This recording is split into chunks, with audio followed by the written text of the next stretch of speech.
Antes de iniciarmos nossa oração, vamos primeiro dedicar um instante precioso para escutar a palavra de Deus e, em seguida, elevaremos nossas preces em comunhão.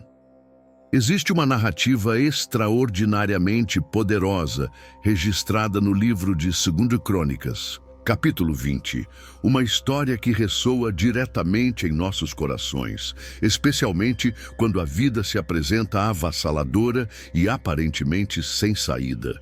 Ela tem seu início com o rei Josafá, um líder fiel e profundamente temente a Deus, que governava sobre a terra de Judá. Em um dia que transcorria com aparente normalidade, mensageiros surgiram, correndo em sua direção, ofegantes e com um ar de extrema urgência, trazendo o alerta de que um exército colossal estava a caminho. Não se tratava de uns poucos soldados, nem de uma única nação inimiga isolada, mas sim de uma vasta multidão, uma coalizão formidável de adversários provenientes de além-mar, especificamente de Edom. Eles já se encontravam perigosamente próximos, acampados em Hazazon Tamar, localidade também conhecida como Engedi. Consegue você sequer imaginar a sensação que aquilo deve ter provocado? O som dos passos apressados ecoando, a expressão de pânico estampada nos olhos dos mensageiros, o peso esmagador da responsabilidade recaindo integralmente sobre os ombros de um único homem. Uma nação inteira dependia de suas decisões. E naquele instante, ele é informado de que a guerra está literalmente batendo à sua porta. Josafá não era apenas um indivíduo naquele momento. Ele era um rei, um líder encarregado do destino de toda uma nação. Mães e pais depositavam nele sua confiança. Crianças acreditavam que ele as manteria seguras. Os anciãos dependiam de suas deliberações.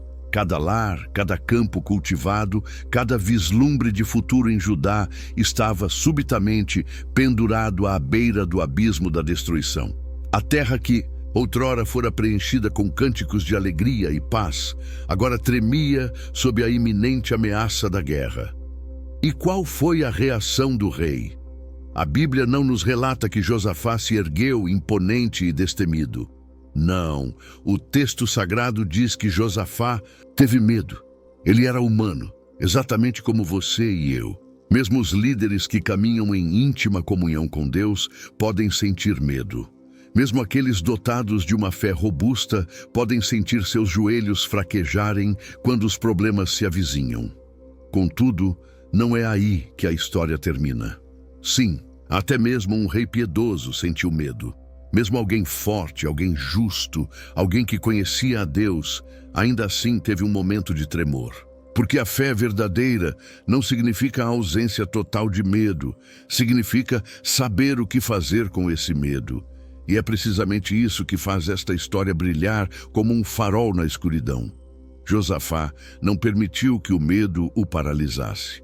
Ele não se refugiou no pânico, nem se deixou levar pelo orgulho.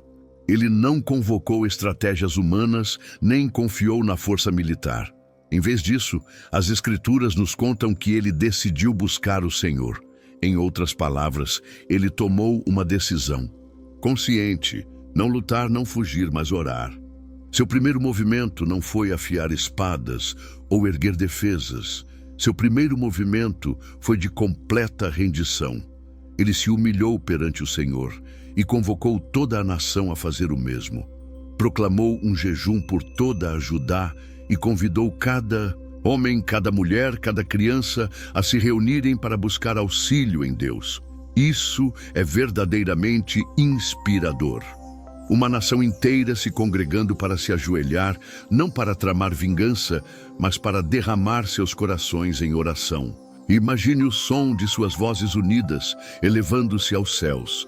Imagine as lágrimas, o desespero, a esperança agarrada aos seus clamores. Josafá estava com efeito declarando: "Nós não temos força para enfrentar isto, mas Deus tem, então vamos até Ele." E não é exatamente assim que se parece a fé genuína? Quando a vida desmorona ao nosso redor, quando o diagnóstico médico é desfavorável, Quando o emprego é perdido, quando um filho se desvia do caminho, quando a ansiedade nos sufoca, o que você faz? Você se apressa freneticamente para consertar tudo com suas próprias forças? Você permite que o medo assuma o controle? Ou você, à semelhança de Josafá, se prostra de joelhos e diz: Senhor, eu não sei o que fazer, mas os meus olhos estão fixos em Ti. Essa é a postura de um coração que confia em Deus, porque algumas batalhas na vida não são travadas com punhos, nem com lógica, nem com força de vontade. Elas são travadas no reino invisível. E Jesus recordou aos seus discípulos esta verdade em Marcos 9:29, quando disse: Esta casta não pode sair com coisa alguma, a não ser com oração e jejum. Nem todos os problemas possuem soluções rápidas. Algumas fortalezas não se rompem apenas com palavras. Algumas correntes só caem quando nossos corações estão completamente rendidos e nossas bocas se elevam em oração persistente e cheia de fé. Então, permita-me perguntar: quando foi a última vez que você verdadeiramente buscou ao Senhor através da oração e do jejum? Não apenas sussurrou uma prece apressada, não apenas alimentou uma esperança em seu coração, mas efetivamente parou tudo, silenciou o ruído ao redor e voltou todo o seu foco para o céu? Quando foi a última vez que você convidou sua família para se reunir em oração? Quando você disse: estamos enfrentando uma batalha neste momento, vamos levar isso a Deus juntos? Talvez você não esteja enfrentando um exército literal, mas talvez a sensação seja exatamente essa. Talvez sua mente esteja sob o cerco de pensamentos ansiosos. Talvez seu casamento esteja enfrentando dificuldades e você não saiba como consertá-lo. Talvez seus filhos estejam se distanciando e nenhuma quantidade de conversa pareça ajudar. Talvez você tenha ostentado um sorriso por fora, mas por dentro sinta que está desmoronando. Seja o que for, saiba disto: você não está sozinho e não precisa lutar sozinho. A história de Josafá nos lembra que quando convidamos Deus para a batalha, tudo muda. Quando paramos de depender de nossa própria força e começamos a confiar na dele, o seu poder é liberado. E o que aconteceu em seguida nesta história é a prova cabal disso. Deus respondeu ao clamor deles. Ele falou através de um profeta chamado Jaaziel, dizendo: Não temais, nem vos assusteis por causa desta grande multidão, pois a peleja não é vossa, mas de Deus. Esse é o tipo de promessa que reaviva uma alma cansada. Deus estava dizendo: vocês se apresentaram em oração. Agora observem-me agir com poder. E ele agiu. O próprio Senhor lutou por eles. Os exércitos inimigos se voltaram uns contra os outros. Judá jamais precisou desembainhar uma espada. Eles simplesmente permaneceram firmes, adoraram e observaram a mão de Deus se mover. Portanto, qualquer que seja o exército que você esteja enfrentando, qualquer medo, luta ou situação impossível, que esta história seja o seu lembrete. Deus continua sendo o mesmo, Ele ainda ouve, Ele ainda responde, Ele ainda luta por seu povo. Oração e jejum não são meras disciplinas religiosas, são armas, são atos de fé, são declarações que afirmam: Deus, eu confio em Ti mais do que confio em mim mesmo. Quando você se sentir atacado, caia de joelhos. Quando o caminho estiver incerto, abra a sua palavra. Quando seu coração estiver pesado, levante sua voz em adoração. Quando você se sentir impotente, lembre-se de que Ele não é. A batalha não é sua, pertence ao Senhor. Agora, vamos dedicar um momento para orarmos juntos. Querido Senhor Jesus, obrigado por seres o meu refúgio e o meu resgate. Quando o peso da vida me pressiona e meu coração se sente sobrecarregado, Tu és aquele a quem posso recorrer. Tu nunca me rejeitas. Tu nunca dizes que sou um fardo pesado demais ou que estou quebrado demais. tu sempre me acolhes de braços abertos. No Salmo 5, versículos 11 a 12, tu me lembras: mas alegrem-se todos os que confiam em ti. Exultem eternamente, porquanto tu os defendes, e em ti se gloriem os que amam o teu nome. Pois tu, Senhor, abençoarás ao justo, circundá-lo-ás da tua benevolência como de um escudo. E assim, eu peço hoje, Senhor, envolve-me em tua proteção. Que tua cobertura seja como um escudo poderoso que cerca meu lar, minha mente, minha família e meu futuro. Que teu favor vá adiante de mim e me guarde por trás. Que eu possa caminhar com a confiança serena de quem sabe que é sustentado por Deus. Quando eu estiver com medo, lembra-me para onde correr. Ensina-me a buscar-te primeiro e não por último. Ajuda-me a resistir à tentação de consertar as coisas por minha própria conta ou de correr atrás de respostas temporárias. O mundo oferece muitas distrações e soluções rápidas, mas nenhuma delas pode aquietar minha alma como tu o fazes. Em tua presença há plenitude de alegria. Senhor, se o inimigo ousar se levantar contra mim, se forças espirituais se insurgirem para roubar minha paz, dividir meu lar, distrair minha mente ou destruir o que tu estás edificando, que eu não trema. Lembra-me quem tu és. Lembra-me do Salmo 110, 1, onde tu declaraste: assenta-te à minha mão direita, até que eu ponha os teus inimigos por escabelo dos teus pés. O inimigo jamais tem a última palavra. Tu tens. Tu és aquele que reina sobre todo inimigo. Tu és aquele que luta as minhas batalhas. E ainda assim, Senhor, peço por força que flui do permanecer em ti. Dá-me a força para permanecer firme na fé, quando tudo ao meu redor clama por medo. Dá-me a coragem para orar e jejuar, quando a batalha é mais profunda do que aquilo que posso enxergar.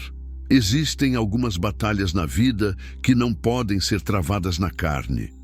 Existem lutas, vícios, medos e fortalezas que não se quebram com barulho, mas com silêncio, com rendição, com humildade diante de ti. Ensina-me a disciplina da guerra espiritual, a aproximar-me de ti com um coração indiviso. Senhor, ajuda-me a compreender o poder sagrado do jejum. Ajuda-me a não tratá-lo como um ritual religioso, mas como uma oferta santa, uma forma de dizer: Deus, eu preciso de ti mais do que preciso de qualquer outra coisa. Que eu jejue não apenas com minha boca, mas com meu coração. Que eu use estes momentos para alimentar meu espírito com tua palavra, para beber profundamente do poço que nunca seca. Como diz Mateus 4:4, nem só de pão viverá o homem, mas de toda a palavra que sai da boca de Deus. Tua palavra é o meu sustento. Ela me nutre. Ela traz clareza quando a confusão obscurece minha mente. Ela proclama a verdade quando o inimigo sussurra mentiras. Que tua palavra seja o alimento pelo qual anseio, que ela seja a voz que eu sigo. Hoje, Senhor, eu declaro ousadamente o que tu já proclamaste. Nenhuma arma forjada contra mim prosperará. Essa é uma promessa sobre a qual eu me firmo em tua palavra. Mesmo quando eu andar por vales sombrios, mesmo quando me sentir cercado por todos os lados, não temerei, porque tu, Jesus, estás comigo. Tu nunca me deixas, tu nunca dormes, tu preparas uma mesa diante de mim na presença dos meus inimigos. E essa mesa não é um lugar de medo, mas de comunhão, de paz, de provisão. Jesus, tua palavra é lâmpada para os meus pés e luz para o meu caminho. Tua palavra nunca muda, ela nunca retorna vazia. Ela fala a cada situação, passada, presente e futura. E ela sempre me conduz de volta para casa, para ti. Mesmo quando as pessoas me falham, mesmo quando as circunstâncias desmoronam, mesmo quando tudo parece perdido, tuas promessas permanecem para sempre firmes, inabaláveis, verdadeiras. Como declara 1 Coríntios 1:18, Porque a palavra da cruz é loucura para os que perecem, mas para nós que somos salvos é o poder de Deus. E, Senhor, eu me agarro a esse poder hoje. Eu me agarro à cruz como o próprio fundamento da minha esperança. Foi na cruz que minhas batalhas foram vencidas. Foi na cruz que a vergonha perdeu seu poder. Foi na cruz que o amor falou mais alto que o medo. Teu sangue é minha cobertura, tua graça é minha canção. Teu amor é minha força, e teu nome, ó Jesus, teu nome é meu estandarte em cada batalha. Que tua palavra permaneça viva dentro de mim. Que ela arda como fogo em meus ossos. Quando o medo sussurrar, que tua verdade brade mais alto. Quando o mundo gritar mentiras, que teu espírito sussurre sabedoria. Quando eu não souber o que fazer em seguida, que meu primeiro passo seja sempre em tua direção. Eu te bendigo hoje, Senhor. Eu glorifico o teu nome. Tu és fiel, tu és soberano, tu és forte, e o melhor de tudo, tu estás perto. Obrigado, Jesus, por tua cobertura, tua presença e tua paz. Em teu nome, poderoso e vitorioso, eu oro. Amém. Se esta oração tocou o seu coração, por favor, escreva amém como um sinal de fé. Eu oro para que cada bênção contida nesta prece esteja agora sobre você, em nome de Jesus. E se você necessita de uma oração especial, sinta-se à vontade para nos informar nos comentários. Seria uma honra orarmos por você. Que a graça e a paz de nosso Senhor Jesus Cristo estejam com você sempre.